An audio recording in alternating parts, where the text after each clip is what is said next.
Chapter 27. Michael, Peter Clemenza, and Don Dominic had an early supper together. If they were to make the dawn meeting hour, the operation to collect Giuliano would have to start at dusk. They went over the plan again, and Dominic approved. He added one detail. Michael was not to be armed. If something went wrong and the Carabinieri or security police arrested them, no charges could be brought against Michael, and he could leave Sicily no matter what happened. They had a jug of wine and lemons in the garden, and then it was time to go. Don Dominic kissed his brother goodbye. He turned to Michael and gave him a quick embrace. "My best wishes to your father," he said. "I pray for your future. I wish you well. And in the years to come, if you ever have need for my services, send me word." The three of them walked down to the dock. Michael and Peter Clemenza boarded the motor launch, which was already full of armed men. The boat pulled away, Don Dominic waving farewell from the dock. Michael and Peter Clemenza went down into the cabin where Clemenza went to sleep in one of the bunks. He had had a busy day, and they would be at sea until nearly dawn the following morning. They had changed their plans. The plane at Mazzara del Vallo, in which they had planned to fly to Africa, would be used as a decoy. Instead, the escape to Africa would be by boat. Clemenza had argued for this, saying that he could control the road and guard the boat with his men, but he could not control the small airfield. There was too much ground area in the approaches, and the plane was too fragile. It could become a death trap while still on the ground. Speed was not as important as deception, and the sea was easier to hide in than the sky. Also, provisions could be made for transferring to another boat. You couldn't change planes. Clemenza had been busy during the day dispatching some men and cars to an assembly point on the road to Castelvetrano, others to secure the town of Mazzara del Vallo. He had sent them at intervals of an hour. He did not want spies observing the unusual movement of a convoy going through the villa gates. The cars went off in different directions to further confuse any observers. Meanwhile, the motor launch was making its way around the southwestern point of Sicily to lie out over the horizon until the dawn started to break, when it would zoom into the port of Mazzara del Vallo. Cars and men would be waiting for them. From there, it would not be more than a half-hour drive to Castelvetrano, despite the swing they would have to take north to meet the Trapani road that led to where Pisciotta would intercept them. Michael lay down on one of the bunks. He could hear Clemenza snoring and was filled with amazed admiration that the man could actually sleep at such a time. Michael thought that in 24 hours he would be in Tunis, and 12 hours after that he would be home with his family. After 2 years of exile, he would have all the options of a free man, no longer on the run from the police, not subject to the rule of his protectors. He could do exactly what he wanted to do, but only if he got through the next 36 hours. As he fantasized about what he would do his first days in America, the gentle roll of the boat relaxed him, and he fell into a dreamless sleep. Fra Diavolo was sleeping a far deeper sleep. Stefan Andolini, on the morning of the day he was to pick up Professor Hector Adonis in Trapani, drove first to Palermo. He had an appointment with the chief of the Sicilian security police, Inspector Velardi, one of their frequent meetings in which the inspector briefed Andolini on Colonel Luca's operational plans for the day. Andolini would then transmit this information to Pisciotta, who would carry it to Giuliano. It was a beautiful morning. The fields alongside the road were carpeted with flowers. He was early for his appointment, so he stopped by one of the roadside shrines for a cigarette and then knelt in front of the padlocked box that held the statue of Saint Rosalie. His prayer was simple and practical, a plea to the saint to protect him from his enemies. On the coming Sunday, he would confess his sins to Father Benjamino and take communion. Now the radiant sun warmed his bare head. The flower-perfumed air was so heavy it washed his nostrils and palate clean of nicotine, and was enormously hungry. He promised himself a good breakfast in Palermo's finest restaurant after his meeting with Inspector Velardi. Inspector Federico Velardi, head of the security police of Sicily, felt the virtuous triumph of a man who has waited patiently, believing always in a God who would finally bring order into his universe, and finally received his reward. For nearly a year, under the direct and secret orders of Minister Trezza, he had helped Giuliano escape the Carabinieri and his own flying squads. He had met with the murderous Stefan Andolini, Fra Diavolo. For that year Inspector Velardi had, in effect, been a subordinate of Don Croce Mallo. Velardi was from the north of Italy, where people made something of themselves through education, a respect for the social contract, a belief in law and government. Velardi's service years in Sicily had instilled in him contempt and deep hatred for the Sicilian people, high and low. The rich had no social conscience and kept down the poor by their criminal conspiracy with the mafia. The mafia, which pretended to protect the poor, hired themselves out to the rich to keep down those poor. The peasants were too proud, had such egos that they gloried in murder, though they might spend the rest of their lives in prison. But now things were different. Inspector Velardi's hands had finally been untied and his flying squads could be unleashed. And people would see again the difference between his own security police and the clownish Carabinieri. To Velardi's astonishment, Minister Trezza himself had given the order that all those people who had been given the red-bordered passes signed by the minister, those all-powerful passes that enabled the users to pass through roadblocks, to carry arms, to be immune to routine arrests, were to be detained in solitary confinement. Those passes had to be gathered up, especially those issued to Aspano Pisciotta and Stefan Andolini. Velardi prepared to go to work. Andolini was waiting in his anteroom for his briefing. He would get a surprise today. Velardi picked up the phone and summoned a captain and 4 police sergeants. He told them to be prepared for trouble. He himself was wearing a pistol in a belt holster, something he usually did not do in his office. Then he had Stefan Andolini brought in from the anteroom. Stefan Andolini's red hair was neatly combed. He wore a black pinstripe suit, white shirt and dark tie. After all, a visit to the chief of the security police was a formal occasion in which to show respect. He was not armed.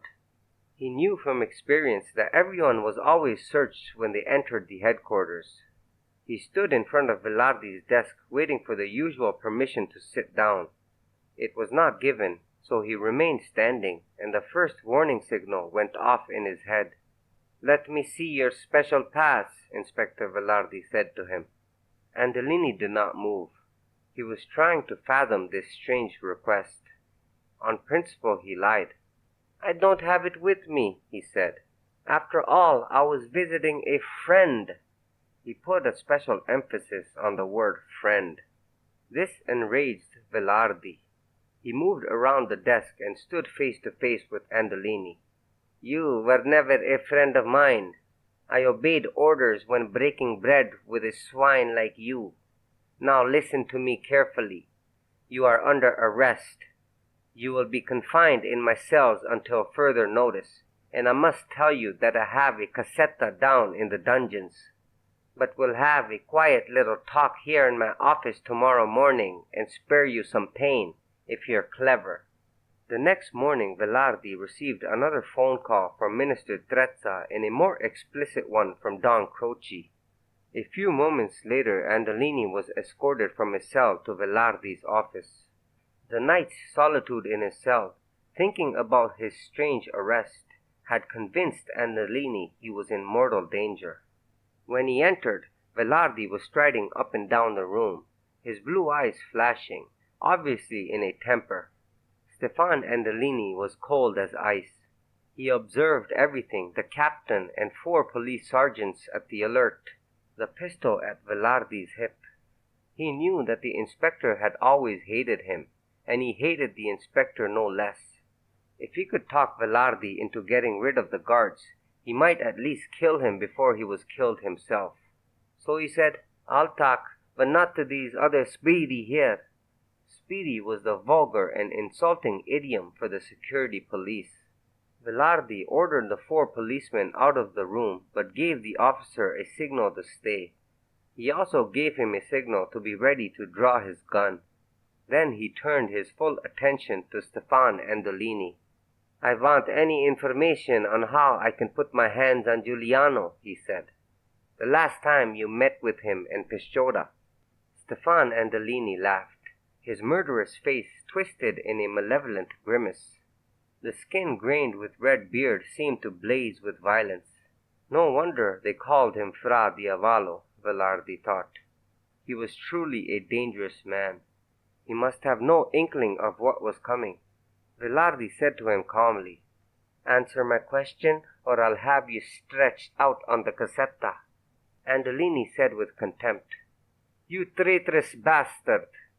I'm under the protection of Minister Trezza and Don Croce. When they have me released, I'll cut your speedy heart out."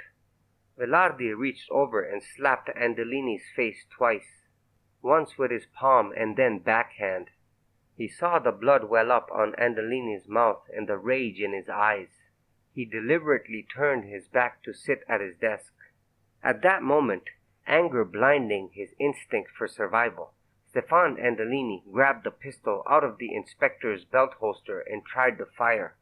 In that same instant, the police officer drew his own gun and fired 4 shots into Andolini's body.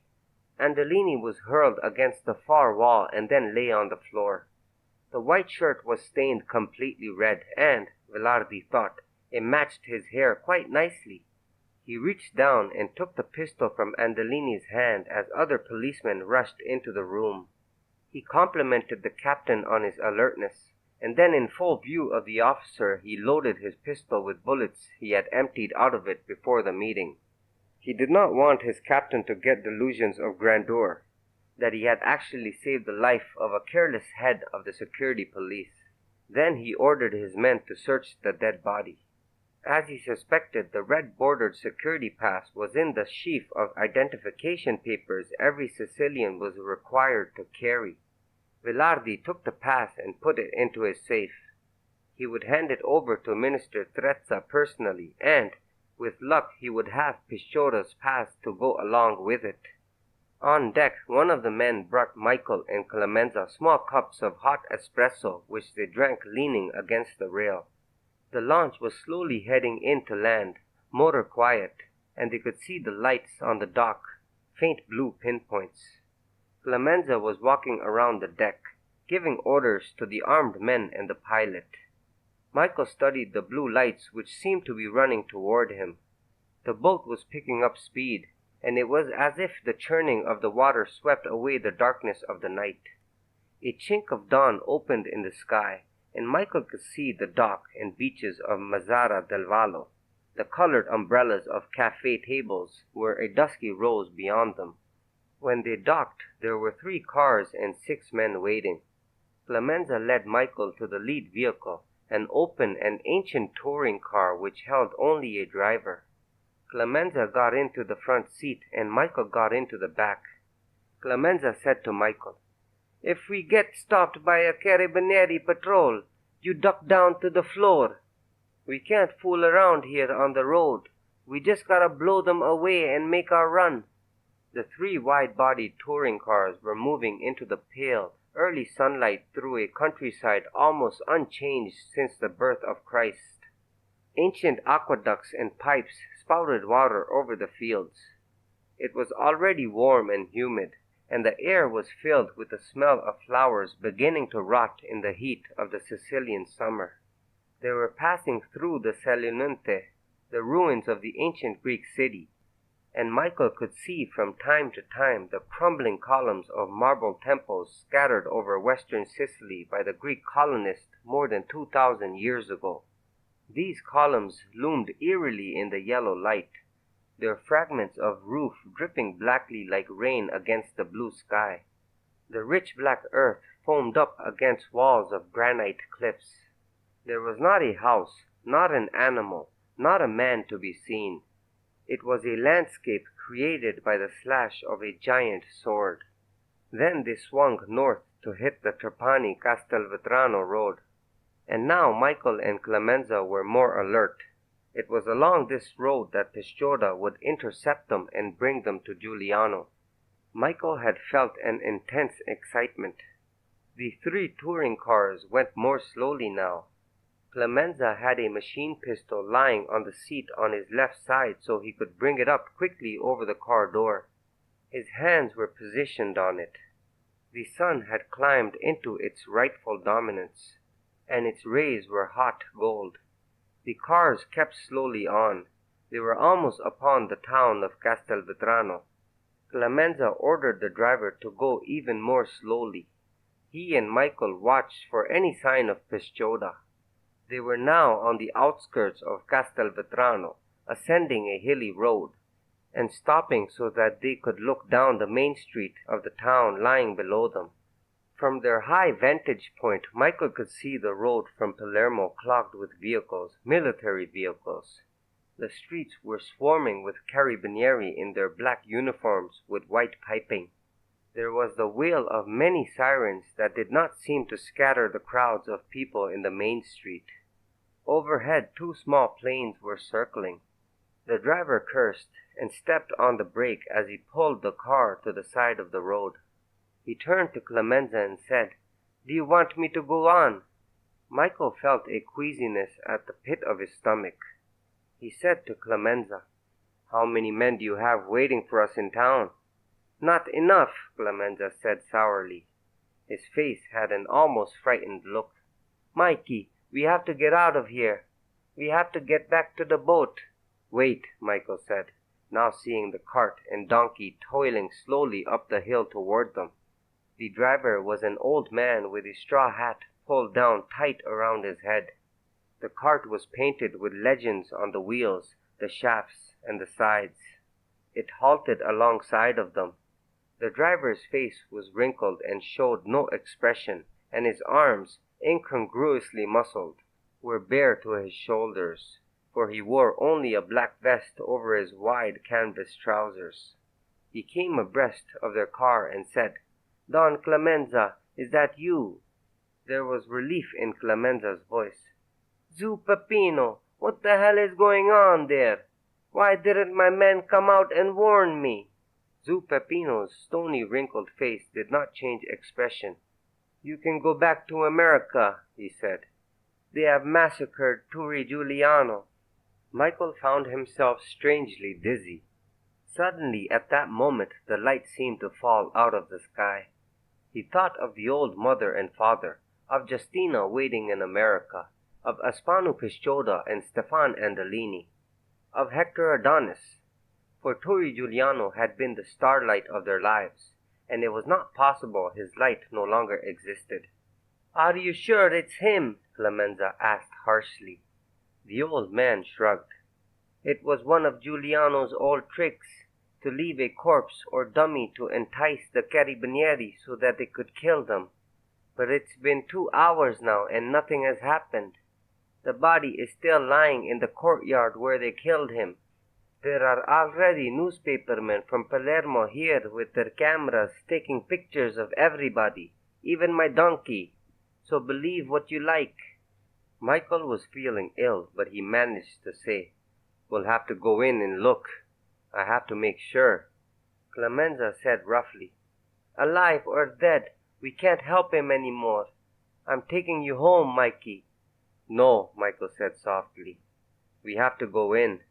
Maybe Pisciotta is waiting for us, or Stefan Andolini, to tell us what to do.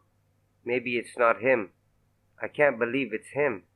He couldn't die, not when he was this close to getting away, not when his testament is safe in America." Clemenza sighed. He saw the look of suffering on Michael's face. Perhaps it wasn't Giuliano. Perhaps Pisciotta was waiting to make a rendezvous. Perhaps even this was part of the plot to distract attention from his escape if the authorities were close on his heels. Now the sun had fully risen. Clemenza ordered his men to park their cars and to follow him. Then he and Michael walked down the rest of the street, which was crowded with people. They were gathered around the entrance to a side street that was filled with army cars and blocked by a cordon of carabinieri. On this side street was a row of separate houses split apart by courtyards. Clemenza and Michael stood at the rear of the crowd, watching with the others. The carabinieri officer was admitting journalists and officials past the cordon of guards after examining their credentials. Michael said to Clemenza, "Can you get us past that officer?" Clemenza took Michael by the arm and led him out of the crowd. In an hour they were in one of the small houses on a side street. This house, too, had a small courtyard and was only about 20 houses from where the crowd had gathered. Clemenza left Michael there with 4 men, and then he and 2 others went back into the town. They were gone for an hour, and when Clemenza came back he was obviously badly shaken. "It looks bad, Mikey," he said. "They're bringing Giuliano's mother from Montelepre to identify the body. Colonel Luca is here, the commander of the special force, and newspapermen from all over the world are flying in, even from the States. This town is going to be a madhouse. We gotta get out of here." "Tomorrow," Michael said. "We'll run tomorrow. Now let's see if we can get past those guards." "Do you know anything about that?" "Not yet," Clemenza said. "Well, let's go out and see what we can do," Michael said. Against Clemenza's protest, they went out into the street. The whole town seemed to be covered with carabinieri. There must be at least 1,000 of them, Michael thought. And there were literally hundreds of photographers. The street was clogged with vans and automobiles, and there was no way of getting near the courtyard. They saw a group of high-ranking officers going into a restaurant, and the whisper went around that this was Colonel Luca and his staff having a celebration lunch. Michael caught a glimpse of the colonel. He was a small, wiry man with a sad face, and because of the heat he had taken off his braided cap and was wiping his partially bald head with a white handkerchief. A crowd of photographers was taking his picture, and a mob of journalists was asking him questions. He waved them aside without answering and disappeared into the restaurant. The town streets were so dense with people that Michael and Clemenza could hardly move. Clemenza decided they should go back to the house and wait for information. Late that afternoon, word was brought by one of his men that Maria Lombardo had identified the body as that of her son. They ate dinner in an open-air cafe. It had a blaring radio giving news reports of Giuliano's death. The story was that the police had surrounded a house in which they believed Giuliano to be hiding. When he came out, he was ordered to surrender. He had immediately opened fire. Captain Perenze, Colonel Luca's chief of staff, was giving interviews on the radio to a panel of journalists. He told how Giuliano had started to run and he, Captain Perenze, had followed him and cornered him in the courtyard. Giuliano had turned like a lion at bay, Captain Perenze said, and he, Perenze, had returned his fire and killed him. Everybody in the restaurant was listening to the radio. Nobody was eating. The waiters made no pretense of serving. They also listened. Clemenza turned to Michael and said, "The whole thing is fishy. We leave tonight." But at that moment the street around the cafe filled with security police. An official car pulled up to the curb and out of it stepped Inspector Velardi. He came up to their table and placed his hand on Michael's shoulder. "You are under arrest," he said. He fastened his icy blue eyes on Clemenza. "And for good luck, we'll take you with him. A word of advice. I have 100 men around this cafe. Don't make a fuss or you'll join Giuliano in hell." Police van pulled up to the curb. Michael and Clemenza were swarmed over by security police, searched and then pushed roughly into the van. Some newspaper photographers eating in the cafe had jumped up with their cameras and were immediately clubbed back by the security police. Inspector Velardi watched all this with a grim, satisfied smile. The next day the father of Turi Giuliano spoke from the balcony of his home in Montelepre to the people in the street below. The old tradition of Sicily, He declared a vendetta against the betrayers of his son. Specifically, he declared a vendetta against the man who had killed his son. That man, he said, was not Captor Perenze, not a carabinieri. The man he named was Uspanu Pisciotta.